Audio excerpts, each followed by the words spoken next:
Alors, Que le Seigneur soit béni, que le Seigneur soit glorifié. Amen. Bienvenue à cette équipe d'enseignement où nous nous sommes approchés pour manger à la table du Seigneur. Le dimanche, nous étions en train de parler de la confiance en Dieu. Ce soir, j'aimerais ajouter quelque chose pour clôturer parfaitement cet enseignement, cette prédication sur la confiance. Pendant que j'étais en train de prier le matin, pendant ma prière, le Seigneur m'a enseigné une chose que j'aimerais partager avec vous. Et ce que je bénis le Seigneur dans ce qu'il m'a dit, il y a un témoignage que j'aimerais faire ce matin, cet après-midi. Donc, je suis tellement dans la joie de me tenir devant de vous parce que je vais vous amener la parole de Dieu, mais je vous amène aussi un témoignage que Dieu a fait. Que Dieu soit béni. Nous sommes dans le livre Amen. de Proverbes chapitre 16, verset 20. La Bible dit, « Celui qui réfléchit sur les choses trouve le bonheur. Et celui qui se confie en l'Éternel est heureux. » Celui qui se confie à l'Éternel, il est heureux. Nous avons démontré les dimanches comment est-ce qu'il est important d'avoir confiance en Dieu. Et ce soir, je ne vais pas faire une marche en arrière, mais je vais avancer avec vous pour aller parler des secrets. Les secrets pour créer et garder sa confiance en Dieu. Comment arriver à créer cette confiance? Comment arriver à garder cette confiance? Je vais vous parler des 4 secrets qui pourront nous permettre de créer, mais aussi de garder cette confiance en Dieu. Qu'est-ce qu'il peut faire? Qu'est-ce que tu peux faire pour créer cette confiance en Dieu? Qu'est-ce que tu peux faire pour garder cette confiance en Dieu? Souvenez-vous, quand nous avons parlé le dimanche, nous avons dit, nous avons tout intérêt à se confier en Dieu, à avoir confiance en Dieu, parce que Dieu est digne de confiance. Il en a fait preuve et il n'y a pas d'autre personne viable que lui. Il n'y a pas de situations ou de personnes ou des situations alternatives que tu peux dire, je peux remplacer à la place de Dieu, je peux faire confiance à la place de Dieu. Dieu est digne de confiance. Dieu a prouvé qu'il mérite notre confiance et il n'y a personne qu'on peut remplacer mettre à sa place pour lui confier nos cœurs, notre foi. Pour plusieurs raisons, parce qu'il est notre créateur, parce qu'il est notre sauveur, parce qu'il est tout pour nous. Maintenant, comment est-ce qu'un homme peut arriver à créer cette confiance en Dieu? Comment est-ce que cet homme peut garder sa confiance en Dieu? La première des choses que je voudrais te dire cet après-midi, pour garder ou pour créer et garder la confiance en Dieu, la première des choses que nous devons faire, il s'agit d'une prise de décision d'un cœur sincère et engagé envers Dieu. Jean chapitre 6, versets 67 à 68. Une prise de décision d'un cœur sincère et engagé envers Dieu. Tu ne peux pas faire confiance en Dieu. Tu ne peux pas voir ta confiance se maintenir à Dieu. Rester confiant en Dieu. Se fier en Dieu. Si dorénavant, toi-même, dans ton cœur, tu prends la décision de lui faire confiance. Si dans ton cœur, tu n'as pas encore pris la décision de lui appartenir totalement, de faire route avec lui, la décision personnelle, sincère, venant de ton cœur, tu dis que ça c'est Dieu. Mon cœur, ma foi, je le donne à lui.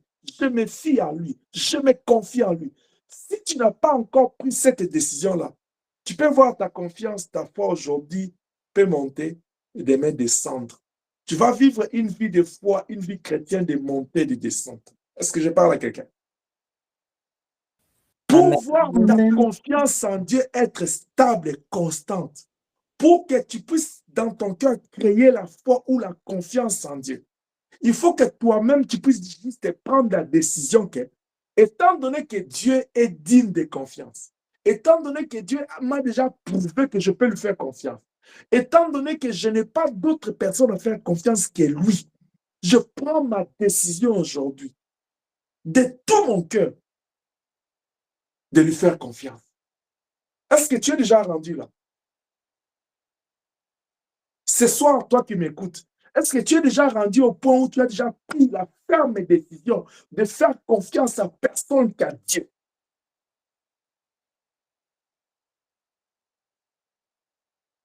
Si tu veux voir ta confiance en Dieu être maintenue, gardée, pas être bousculée par les tempêtes de ce monde, prends juste la décision dans ton cœur. Cependant, une bonne décision fait suite ou résulte d'un choix judicieux. C'est-à-dire, tu ne peux pas prendre une décision si tu n'as pas encore fait un choix.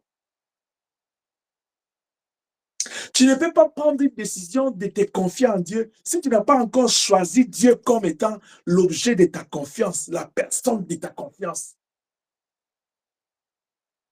Or, pour faire un choix judicieux de te confier en Dieu, il faut que tu fasses un bon jugement de ce que tu veux faire. Est-ce que Dieu, vraiment, il est digne de confiance? Parce que le pasteur a dit, Dieu est digne de confiance. Est-ce que c'est vrai? C'est pourquoi la Bible nous parle des chrétiens de Béret. Ces gens, ils avaient l'habitude, quand on leur enseigne la parole, ils rentrent dans leur maison, ils y réfléchissent. La Bible te dit, il dit, c'est lui qui réfléchit sur les choses pour le bonheur, sur les choses, même si c'est qu'on vous prêche, vous devez réfléchir. On vous dit, Dieu est digne de confiance. Tu dois réfléchir en quoi il est digne de confiance. On vous dit que Dieu a prouvé qu'il mérite notre confiance. Tu dois réfléchir. Bien aimé, il ne suffit pas seulement de venir à l'église des dimanches, d'être là les mercredis, de dire Amen pendant que nous prêchons. Mais ce qui est important, c'est que tu dois t'approprier de cette parole. Rester, prendre un temps, réfléchir sur ce que nous enseignons pour que tu puisses laisser convaincre ton cœur sur la réalité de Dieu, sur si Dieu est vrai, il existe vraiment. Parce que si tu es arrivé à convaincre ton cœur de la réalité de Dieu et de l'existence de Dieu, peu importe, 10 000 tomberont à ta gauche, 10 000 tomberont à ta droite, toi tu resteras stable parce que tu sais en qui tu as cru. C'est pourquoi l'apôtre Paul dit, je n'ai point honte de l'évangile car je sais en qui j'écris. Paul est arrivé là-bas parce qu'il avait fait un bon jugement dans son cœur. Il a réfléchi. Écoute, quand il rencontre le Seigneur lui dit, pourquoi me persécutes-tu? Il dit, qui es-tu? Quand on réfléchit, on se pose des questions. Est-ce que je suis, c'est comme ça que nous avons dit, tu te remets en cause. Est-ce que je suis dans les bons? Est-ce que c'est ce que je fais? Est-ce que Dieu vraiment, est-ce que Dieu, il mérite une place dans ma vie? Dieu, à part lui, je peux me confier à qui? Tu vois les pour et les contre. C'est ça le jugement, c'est ça la réflexion. Bien aimé, quand est-ce que tu as commencé à marcher avec Dieu? Depuis que tu l'as reçu comme Seigneur et Sauveur, Jean chapitre 1, verset 12.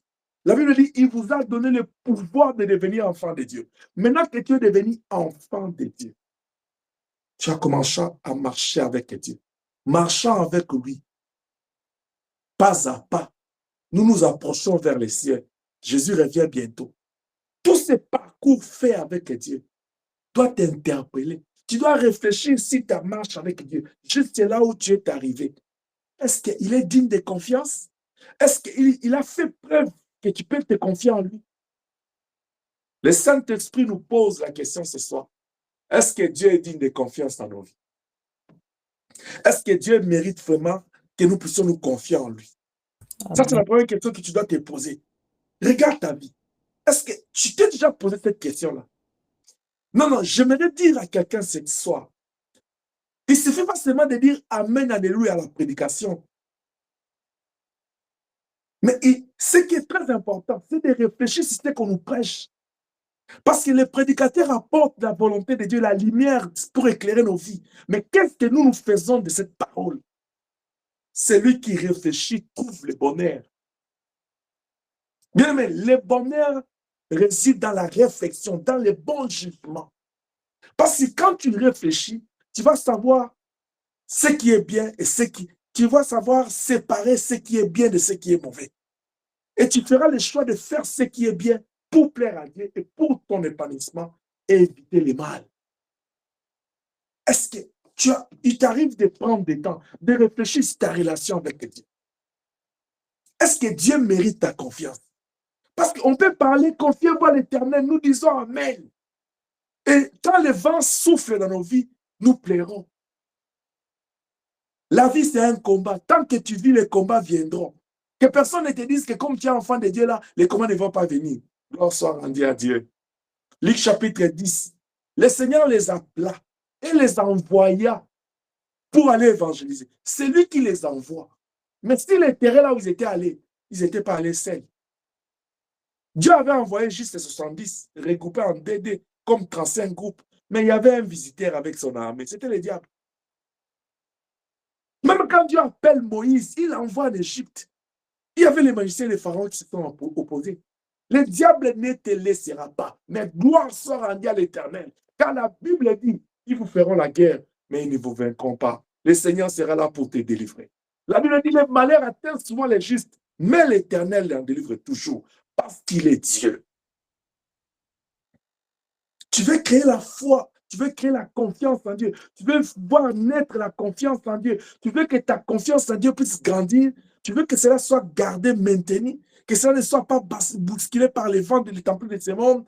Il faut que tu puisses arriver à réfléchir et à faire un choix de la place que tu donnes à Dieu dans ta vie, de l'importance qu'il y a à Dieu dans ta vie, de la considération que tu as de ton Dieu, des mérites que Dieu a dans ta vie.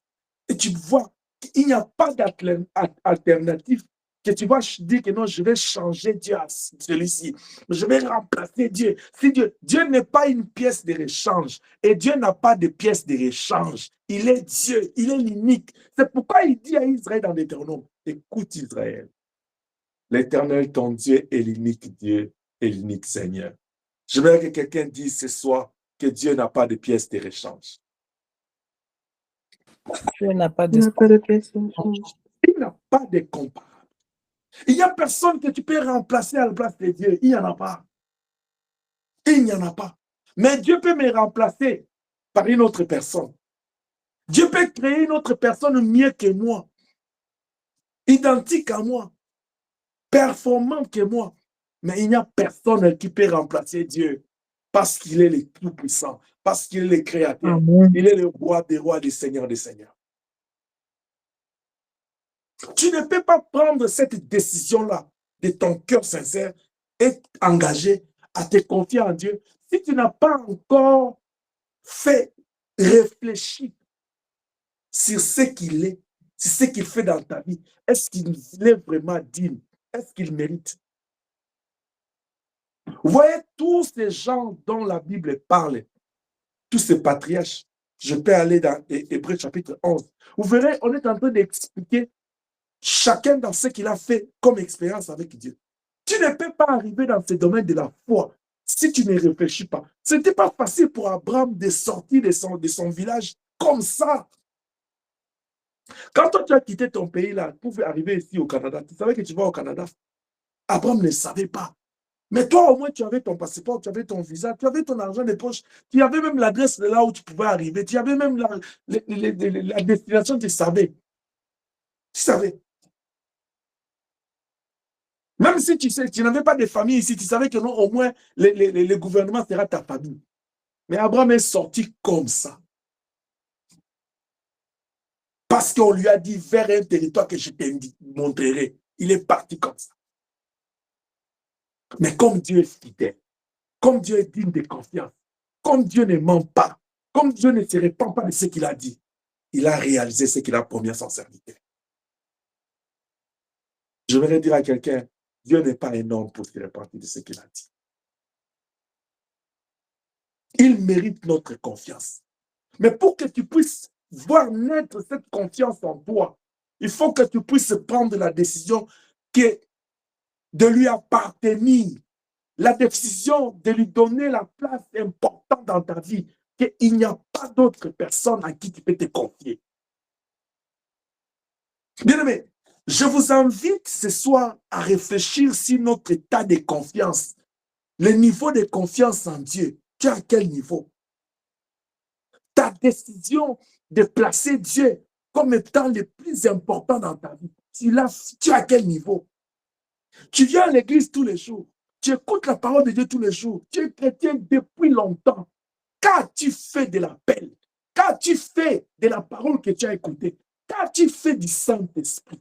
Qu'as-tu fait de la grâce? Qu'as-tu fait des merveilles de Dieu que tu vis dans ta vie? Toutes ces choses-là ne te servent à rien pour prendre une décision.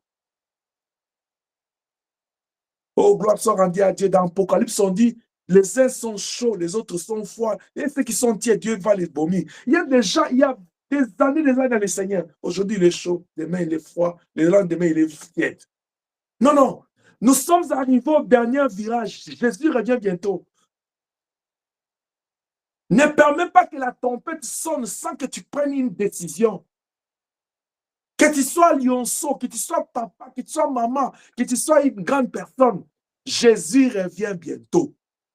Il est temps pour chaque personne de comprendre que le monde que nous voyons ici, la gloire que nous voyons dans ce monde, ce sont des choses qui vont passer. Il n'y a que la parole de Dieu qui ne passera jamais. Tu t'attaches aux choses du monde, tu te confies aux gens de ce monde, tu te confies au temps. Tout ce qui est de ce monde passera. Mais ta vie, j'ai toujours dit aux parents, vous vous battez là, travaillez matin au soir pour donner la nourriture, pour prendre soin de vos enfants. C'est bien. Mais quel est l'héritage que tu donnes aux enfants? Aujourd'hui, demandez à chaque famille, ce que vous avez mangé au mois de janvier, ça se trouve où? Tout ce que vous avez mangé au mois de février, ça appartient dans le passé. Mais la parole que nous écoutons, la parole que tu as écoutée il y a 20 ans, c'est ce qui fait de toi, tu es dans la foi jusqu'aujourd'hui. La parole de Dieu ne passera jamais. La parole de Dieu ne pourra jamais devenir impuissante parce que c'est la puissance de Dieu pour les ceux qui croient. Tu travailles pour la nourriture, tu travailles pour les choses de ce monde. Mais où est la place de la parole de Dieu dans la vie de tes enfants, dans la vie de ta maison, dans la vie de ta famille? Où est la place de Dieu? Où est la place de Dieu? Nous sommes là en train de prendre des grandes décisions pour nos vies. Mais c'est quoi la grande décision que tu as prise pour Dieu?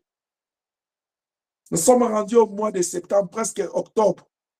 Quelles sont les grandes décisions que toi tu as prises pour Dieu cette année? Nous avons toujours des grandes décisions pour nous-mêmes. Nous prenons toujours des grandes décisions pour notre bonheur. Mais c'est quoi la grande décision que nous avons prise pour Dieu cette année? Où est la place? Où est-ce qu'on est rendu avec Dieu cette année? L'heure est à l'évaluation maintenant. Nous allons seulement regarder. J'avais demandé à Dieu ceci, il ne m'a pas donné. Je l'avais demandé ceci. Mais qu'est-ce que Dieu attendait de toi cette année? Qu'est-ce que tu as fait pour lui? Tu ne peux pas avoir une confiance en Dieu constante et ferme si tu n'as pas encore pris la décision de valoriser Dieu dans ta vie.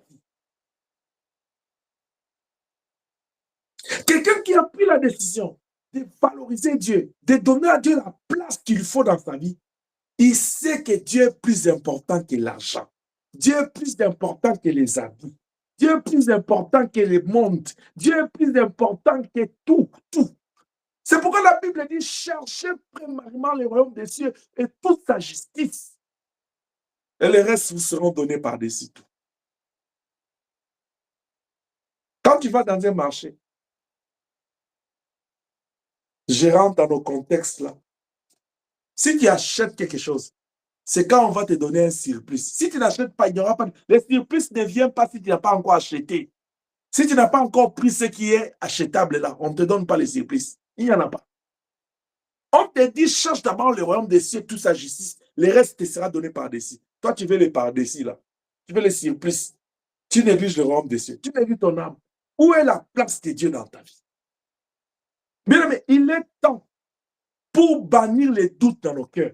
Pour que nous puissions nous poser des questions comme Jean-Baptiste. Est-ce que c'est vraiment lui le Messie? Il est temps pour nous de rassurer, de renforcer notre assurance en Dieu en cultivant notre confiance en lui. Et cela passe par une bonne décision, d'un cœur sincère. Oui, oui, je marche avec Dieu jusqu'à ce stade. Ce n'est pas plus que le pasteur m'a prêché, mais c'est parce que mon cœur est convaincu que l'Éternel est Dieu. Amen. Alléluia. Amen. Jacob est en train de fuir dans Genèse. Il fuit son frère. Il arrive quelque part. Vous pensez que non, dans la maison de son père, là, on ne lui a pas parlé de Dieu. Mais ces jours-là, quand il a vu la gloire de Dieu, lui-même, il a dit, c'est ici la maison de l'Éternel. Lui qui était spécialiste à faire le potage, là, à marchander avec son frère pour avoir le droit d'aînesse. Ces jours-là, il change de vision. Il dit, Seigneur, si tu me gardes là où je pars, et si tu me bénis, au retour, je vais lever un hôtel ici, en ton nom. À ce moment-là, c'est lui qui maintenant qui est disposé à donner à Dieu. Parce qu'il a compris. Là, il a rencontré une autre personne. Tu entres à l'église chaque jour. Tu sors chaque jour. Chaque mardi, tu es là. Vendredi, tu es là. Samedi, tu es là. Dimanche, tu es là. Et tu as des moments de rencontre avec Dieu tous les jours. Mais ça, ce n'est pas le problème. Le problème reste que où est-ce que tu es rendu dans la décision avec le Seigneur? Quelqu'un est en train de dire, pasteur, mais je l'ai reçu comme Seigneur, c'est ça la décision. Je ne parle pas de la décision de la recevoir. La décision, cette décision-là, sincère de ton cœur, de te confier en lui pour toujours.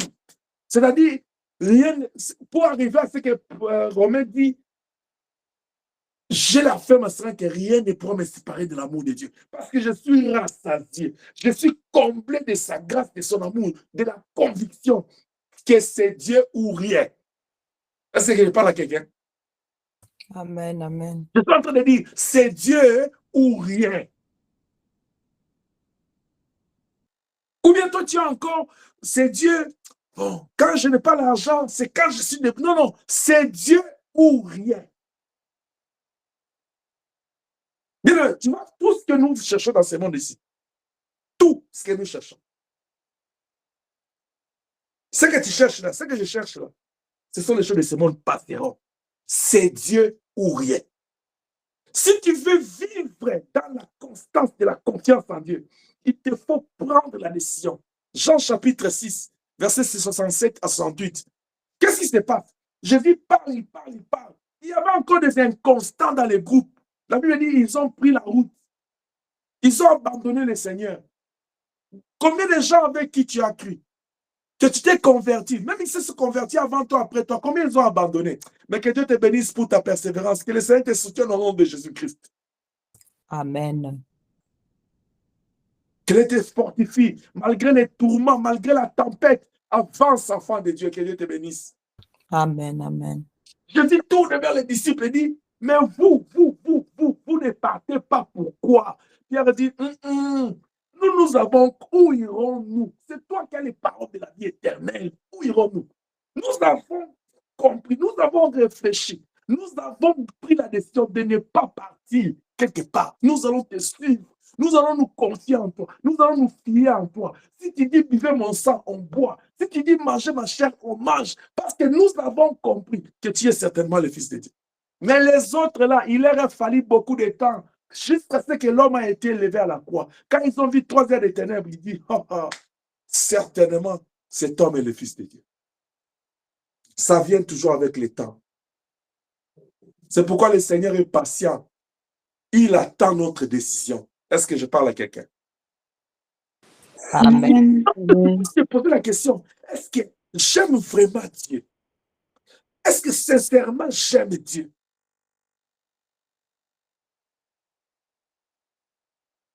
Est-ce que Dieu mérite vraiment ma confiance? Est-ce que je lui appartiens vraiment? Est-ce que moi, avec Dieu, nous avons une complicité? Bien aimé, Dieu est ton Père. Entre parents et enfants, il y a toujours une complicité parce que c'est le sang qui coule là. Il y a un lien. Mais entre nous et Dieu, ce n'est pas le lien du sang, mais il y a l'esprit qui coule. C'est pourquoi Romain dit, tous ceux qui sont conduits par l'esprit, ils sont appelés fils de Dieu. Parce qu'il y a un lien de l'esprit. Alors pose-toi la question, est-ce que je suis vraiment enfant? Je lui appartiens. Est-ce que Dieu est vraiment mon Père?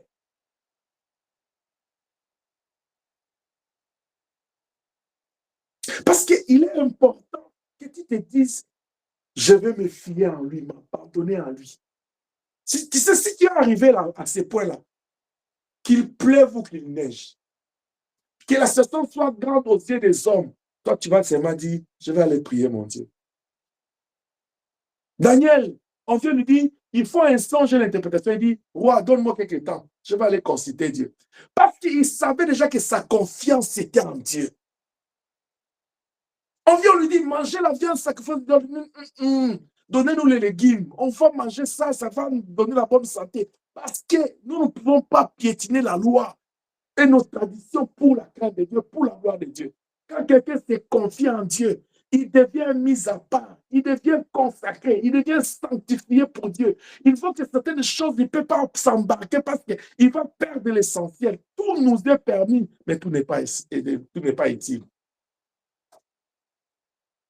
La confiance en Dieu. La confiance en Dieu fera que, même quand tu vois la maladie s'élever dans ta maison, tu vas dire non, non.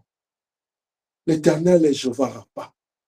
Avant même de prendre un comprimé, je vais invoquer le nom de l'Éternel. Avant d'appeler même les pasteurs, je vais invoquer le nom de l'Éternel. Non, non, le monde est rendu, s'il y a un renversement de situation, c'est-à-dire quand je suis malade, la première intention, c'est les comprimés. Deuxième intention, c'est l'homme de Dieu. Non, non, la Bible dit, ferme ta maison derrière toi, prie ton Dieu en secret. Non, mais le pasteur n'est pas en train de dire qu'appeler un pasteur, un homme de Dieu pour te prier pour toi, c'est un péché. Non, non. Mais tu dois grandir, tu dois grandir. Il y a des niveaux où on dit, si quelqu'un parmi vous est malade, appelez les anciens. OK. Mais tu ne dois pas rester toujours bébé. Il y a des choses que tu dois expérimenter avec Dieu pour que tu te rassures que Dieu est avec toi. Alléluia. Amen.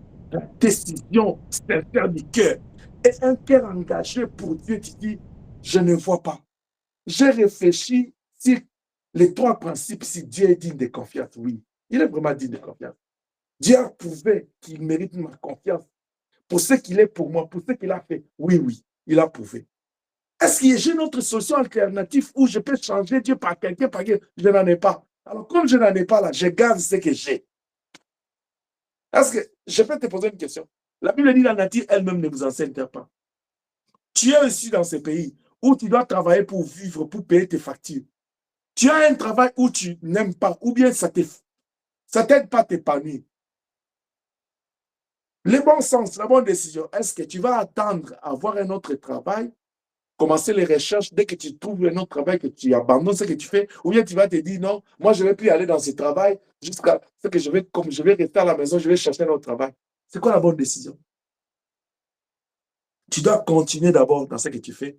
Dans l'entretemps, tu fais d'autres recherches. Dès que tu trouves un bon travail, tu laisses là, tu pars. Si tu penses que non, non, moi je vais abandonner ce travail, je vais rester à la maison, je vais prier, je vais chercher un autre. C'est toi qui vas perdre le temps.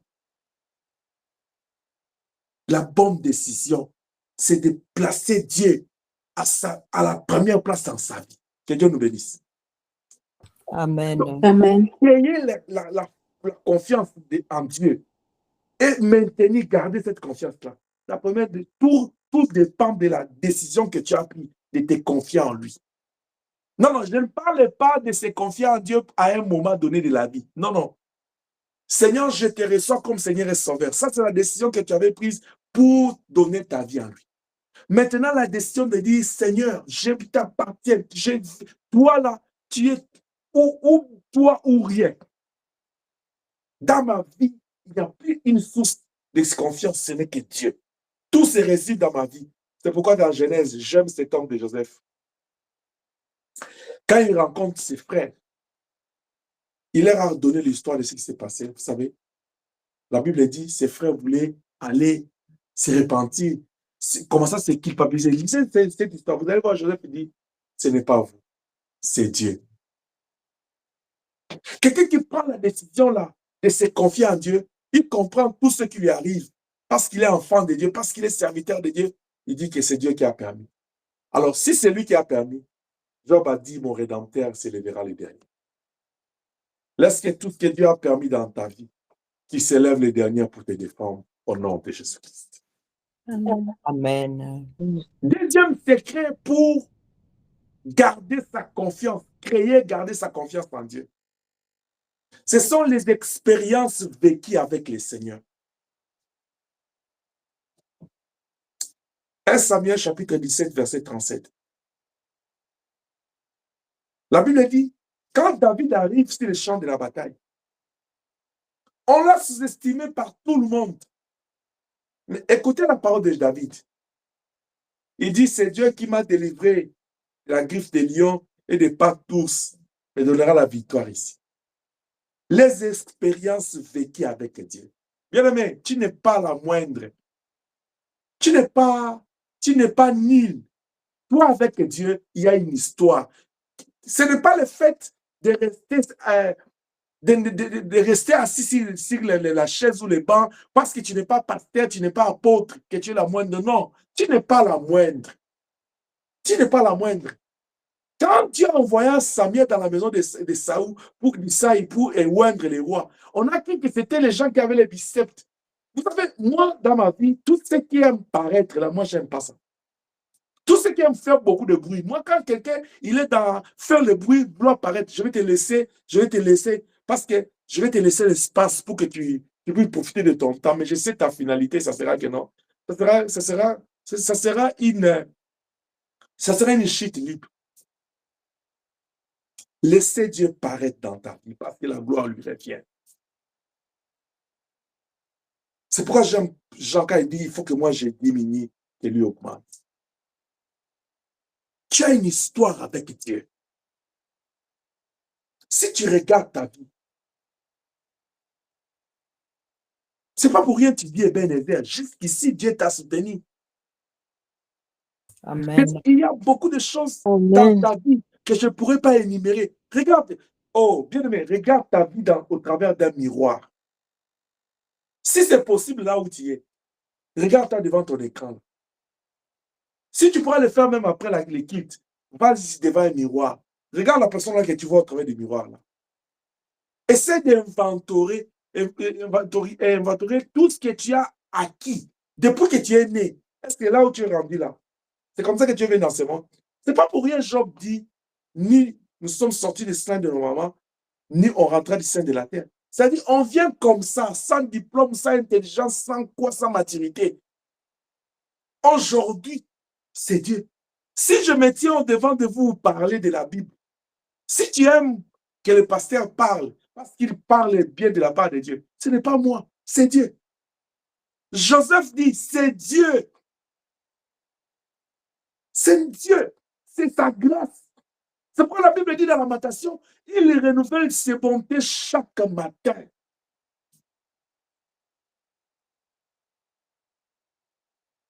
On dit à l'homme là de Jean chapitre 9, on dit, mais toi, il dit, si l'homme là est péché, moi je sais pas, c'est que moi je sais, j'étais né avec lui, maintenant je vois. On dit à l'autre, mais pourquoi il dit, c'est lui qui m'a guéri, il m'a dit, prends ton lit, lève-toi et marche. Moi j'allais faire quoi? C'est Dieu. Si tu demandes à Bartimée, il dit, mais toi qui étais avec, il dit, moi mon problème, c'est Dieu. La Bible est composée de miracles que Dieu a fait et d'autres choses que Dieu n'a pas fait. C'est tellement énorme. Mais bien, mais quand tu te lèves le matin, c'est un miracle. Quand tu sors, tu rentres, c'est un miracle. Je vais demander à la technique que mon enfant Emmanuel a l'habitude de dire. Technique, balance-moi un peu l'image. Je suis arrivé à un moment donné. Emmanuel, tiens-toi, il y a une image qui va te faire voir que Dieu est bon. Balance-moi cette image. OK. Regarde ça, c'est cette image très bien.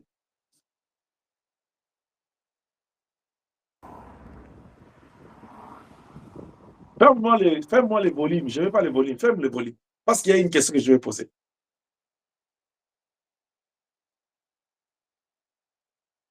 Recommence encore, s'il te plaît. Technique.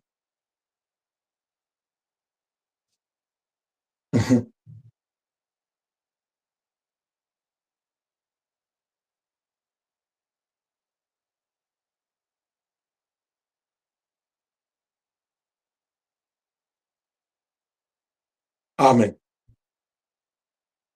Amen. Merci beaucoup. Laisse l'image comme ça. Laisse ça comme ça, s'il te plaît. Est-ce que tu as eu le temps de voir cette image-là?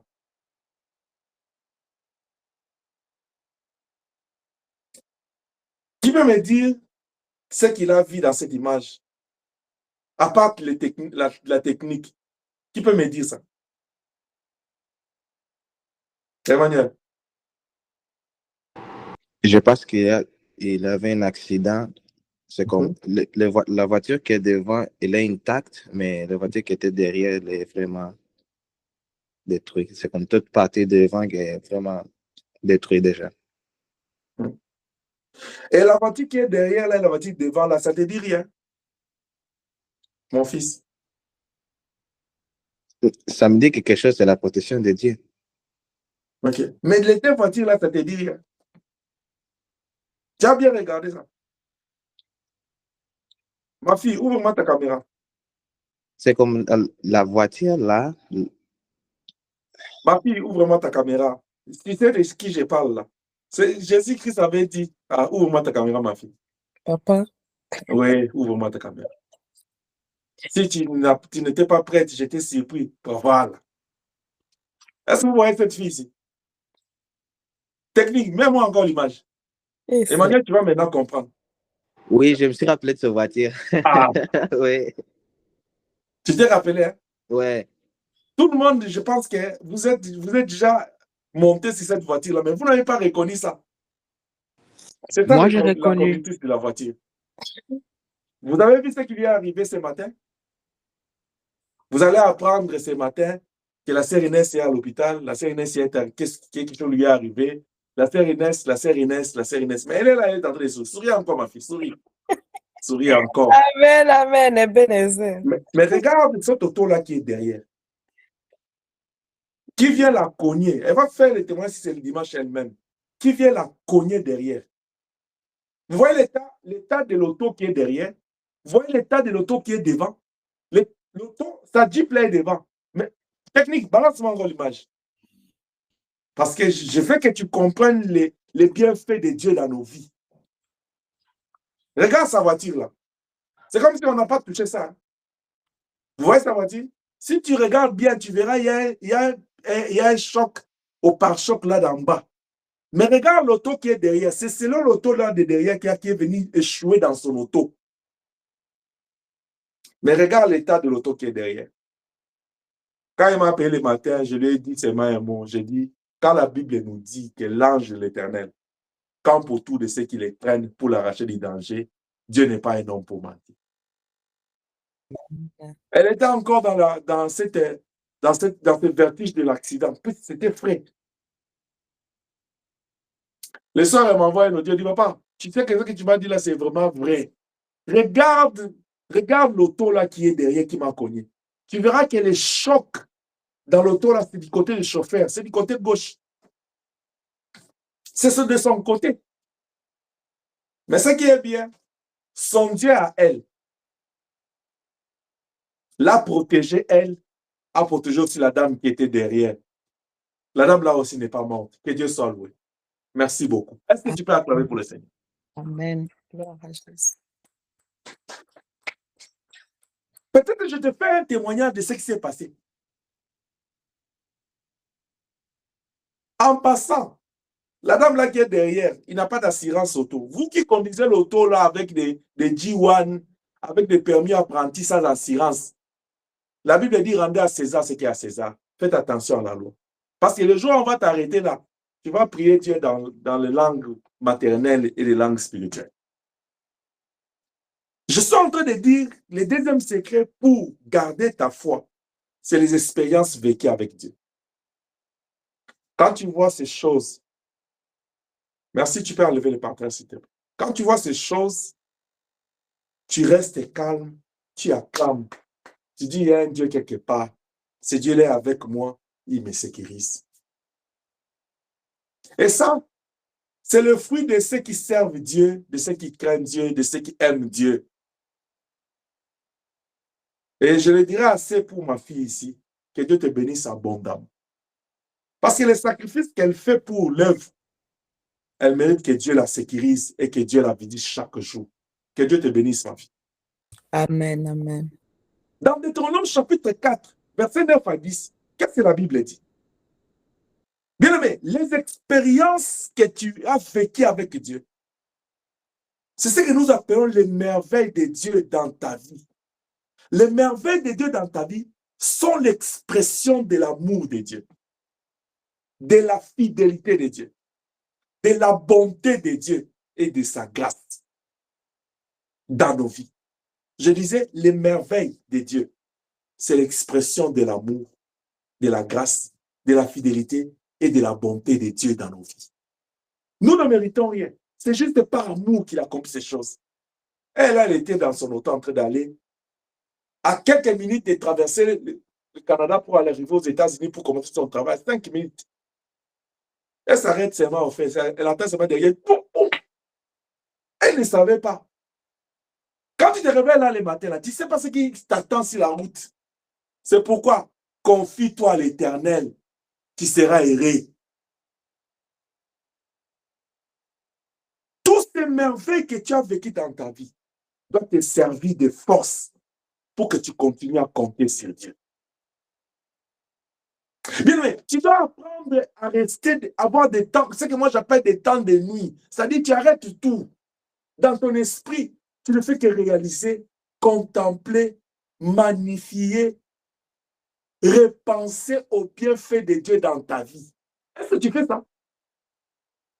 Si tu veux nourrir ta confiance, il faut que tu puisses nourrir ta confiance de ces choses. Réfléchis sur les bontés de Dieu dans ta vie, les merveilles de Dieu dans ta vie. Réfléchis là où Dieu t'a pris, les chemins que tu as parcourus avec lui, les combats qu'il a combattus pour toi. Non, non. Bien des fois, nous laissons les diables venir nous visiter avec des exhortations. Tu vois, est-ce que tu ne trouves pas que tu as beaucoup prié, tu as beaucoup supporté? Dieu est tard à venir, tu ne trouves pas. Peut-être, non, non, ne laisse pas l'ennemi t'exhorter parce qu'il n'a pas une exhortation à te faire.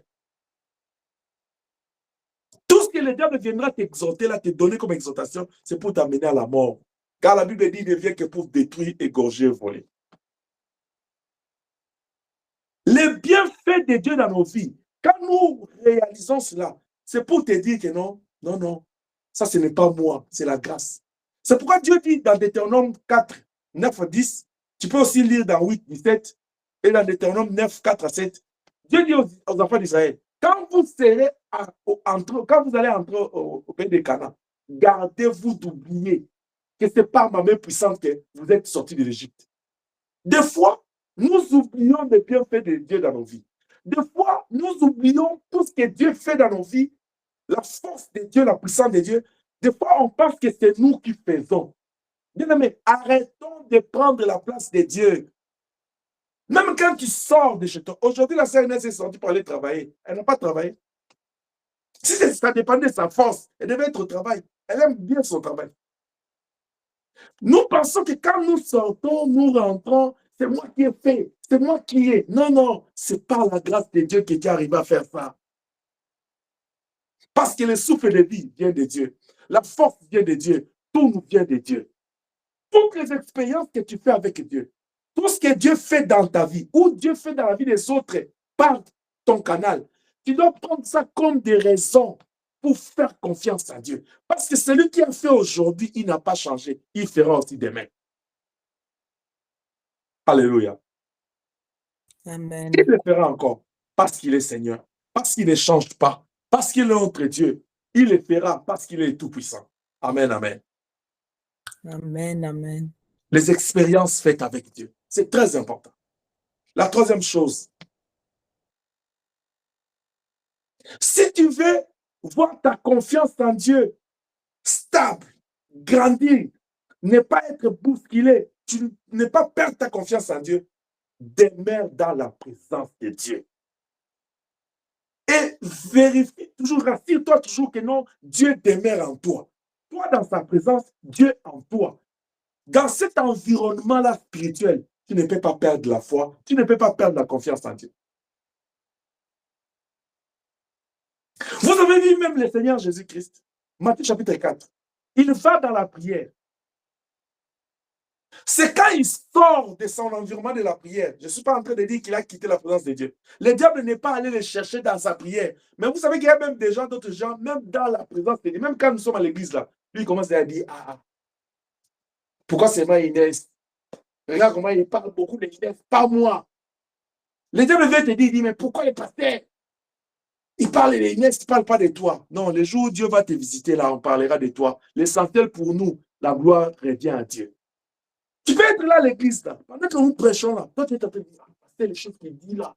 Il ne comprend pas. C'est moi qui souffre de ça. Bien aimé, je sais que c'est toi qui souffres de ça.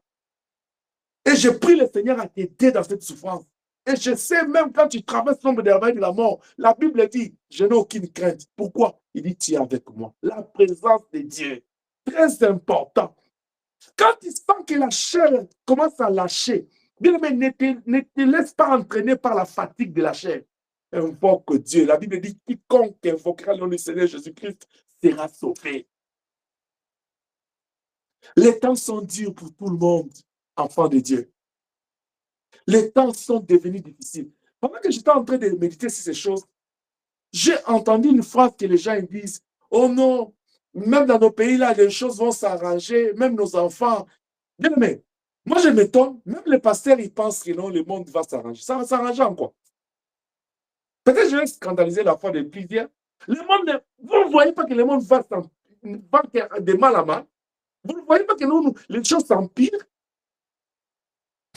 Mais au même moment, quand je réfléchis comme ça, je me suis dit, mais c'est quoi au moins s'arranger? C'est quoi les bonnes choses? Parce que le monde, il pense que non. Que si on prend l'exemple d'un pays sous-développé, pour que les choses s'arrangent, l'amélioration consiste à construire des belles routes, des belles maisons. Les gens ont le travail, ils mangent bien. C'est ça l'amélioration. Si c'est comme ça, le diable peut le faire. D'ailleurs, la Bible dit que le ministère de l'iniquité agit déjà. C'est-à-dire le diable, quand il va établir son règne, il va faire toutes ces choses. Mais ce n'est pas ça le problème de Dieu. L'amélioration dont attend Dieu de ce monde, c'est l'état de cœur de l'homme. Parce que nous avons rendez-vous avec les cœurs. Dieu a rendez-vous avec l'homme, avec les cœurs de l'homme, pas avec les corps. Le corps a été destiné à être détruit. Quand les gens tournent les regards à arranger les sociétés de ce monde, le monde ici sera détruit. C'est pourquoi toi qui s'attaches à ces choses, quand le monde partira, quel sera ton sort? Cours vers le ciel. Il y a une ville déjà apprêtée, la Nouvelle Jérusalem, pour tous ceux qui se confient à l'Éternel. Si tu veux voir ta confiance ne pas être déstabilisée, demeure dans la présence de Dieu. Demeure dans la présence. Et fais tout pour que Dieu demeure en toi. Actes des Apôtres, chapitre 1, verset 13. Actes des Apôtres 1, verset 13. Actes des Apôtres, chapitre 1, chapitre 2, verset 1. Tu vas sauter, tu vas aller lire 41 à 47. Je disais Actes des Apôtres, chapitre 1, verset 13. Actes des Apôtres, chapitre 2, verset 1, verset 41 à 47. Le Seigneur laisse les disciples à son ascension. La Bible dit, dès que l'ange leur parla, ils se sont retirés dans la chambre haute. Ils sont allés demeurer dans la présence de Dieu. Ils ont pris la décision de se rassurer qu'ils sont dans la présence de Dieu. Même quand le Saint-Esprit descend les jours de Pentecôte dans Acte 2, on dit qu'ils étaient tous réunis dans un même endroit. Ils n'ont pas perdu cette habitude. Même quand le Saint-Esprit est descendu, ils ont déjà rempli le Saint-Esprit. La Bible dit dans 41, là, il dit, il persévéra tous dans la prière. Tu vois? Moi et toi, là, qu'est-ce qu'on fait? Je suis debout dans la prière aujourd'hui. Ce que je demande, si je l'ai, j'oublie. Si c'est l'ambiance là, si c'est la vie, si c'est le travail, j'oublie Dieu. Quand les choses ne marchent pas là, c'est quand les chrétiens cherchent le Seigneur. Ta confiance en Dieu est toujours instable. Et le diable sait ça. Bien-aimé, confie-toi à l'Éternel. Il n'y a pas un environnement, il n'y a pas un cadre où tu peux rester longtemps, vivre dans la paix, dans la tranquillité, si ce n'est que dans la présence de Dieu. C'est là où, quand j'étais en train de réfléchir sur ces points, je me suis posé la question, est-ce que l'Église plus près de toi, tel que nous sommes là, si le Seigneur te regarde en face, quel est ton jour d'intimité avec Dieu? On enlève mercredi, on enlève vendredi, on enlève samedi, on enlève dimanche. Quel est le jour, toi, en tant qu'enfant de Dieu, servante, serviteur de Dieu? Je pense même les ouvriers qui sont là, ils ont déjà même violé leur engagement. Les jours que vous avez pris pour prier pour cette œuvre, est-ce que vous êtes fidèle à ça? Vous mangez du 1er au 30, vous dormez du 1er au 30, vous êtes distrait du 1er au 30. Mais comment vous voulez être fort en Dieu? Tu veux être un grand pasteur, comme le monde dit, grand pasteur. Tu veux servir Dieu puissamment. Mais c'est quoi ton intimité avec Dieu? Imaginez-vous, si les disciples, quand Jésus était enlevés. Ils sont rentrés chacun dans sa maison. Est-ce que les Pentecôtes là, s'est passé de quelle manière? La langue de feu allait suivre chacun chez lui. Ils étaient dans quel environnement? La Bible dit tous d'un commun accord dans la prière. Bien-aimé, réveille-toi. Servant de Dieu, serviteur de Dieu, enfant de Dieu, réveille-toi. La Bible dit rachetons les temps car les jours sont mauvais. Arrête de dormir comme un mort. La Bible dit n'aimez pas le sommeil, ça appauvrit. Tu veux être béni, tu veux prospérer, mais tu ne fais que dormir. Toi, tu es devenu l'ami du sommeil. Réveille-toi, que le diable ne te distrait pas dans le sommeil. Dernière chose, faites attention à ce qu'on entend. Romains chapitre 10, verset 17. La foi vient de ce qu'on entend. Si tu ne veux pas ta confiance puisse basculer, puisse être instable, si tu veux une confiance en Dieu stable et ferme, faites attention à ce que tu as l'habitude d'écouter. Dans notre esprit, on écoute des choses, dans notre raisonnement. Il y a des gens qui font des voyages de pensée. Il est à Toronto, mais il voyage aux États-Unis. Il est aux États-Unis, il voyage à Venezuela. Il est ici au Canada, mais sa pensée est à Kigali. Donc, ce qui fait que non, son esprit voyage. C'est au niveau de l'esprit. Faites attention à ce que tu entends dans ton cœur. Parce que tout ce qui monte dans ton cœur, là, c'est pas bon. Les pensées, les émotions, les sentiments. Fais attention à ce que tu entends avec tes oreilles. Fais attention. Fais attention même, je vais aller plus loin. Pour ce que tu entends avec ce que tu vois avec tes yeux. Tu as entendu ce que je dis? Ce que tu entends en voyant avec tes yeux. Parce que tout ce qui entre là, quand ça entre, ça devient dedans là. C'est moi que tu veux le faire sortir là. C'est quand ça va t'essuyer maintenant. Mais c'est entré. C'est-à-dire, pour que ça ne t'essuie pas, ne permet pas n'importe quoi entrer en toi. Parce que tu as quelque chose de précieux que tu dois garder, c'est ta confiance en Dieu. C'est pourquoi la Bible dit, tout nous est permis, tout n'est pas utile. Garde-toi toujours, dis-toi, ce que j'entends, ce qu'il me dit, ce qu'il me donne, est-ce que ça va aider ma foi? Ça va m'aider à avancer avec Dieu? Ça va m'aider à me confier en Dieu? La première des choses pour que tu puisses garder ta confiance en Dieu, c'est ta décision de les placer en première ligne de la personne qui mérite ta confiance. Qu'il n'y a pas d'autre situation, d'autre solution. En termes de confiance, il n'y a pas de conquérant, il y a Dieu. La deuxième des choses, c'est ton parcours, les expériences que tu as vécues avec lui. Ce que Dieu a fait dans ta vie, ce que Dieu a fait dans la vie des autres, ce que Dieu fait dans ce monde que tu vois, tout ce que la Bible nous dit. Parce qu'il est fidèle, parce qu'il a fait hier, David a dit il fera aujourd'hui. La troisième des choses, c'est de demeurer dans sa présence et de garder sa présence en toi. La quatrième des choses, c'est de faire attention à ce que tu entends, à ce que tu vois, parce que l'environnement dans lequel tu évolues, si ce n'est pas sain, cela fait affecter ta foi. Que le Dieu de toute grâce garde nos foi en Jésus-Christ pour les jours de la rédemption. Au nom puissant de Jésus-Christ. Amen. Amen. Amen. Que Dieu te bénisse. Amen.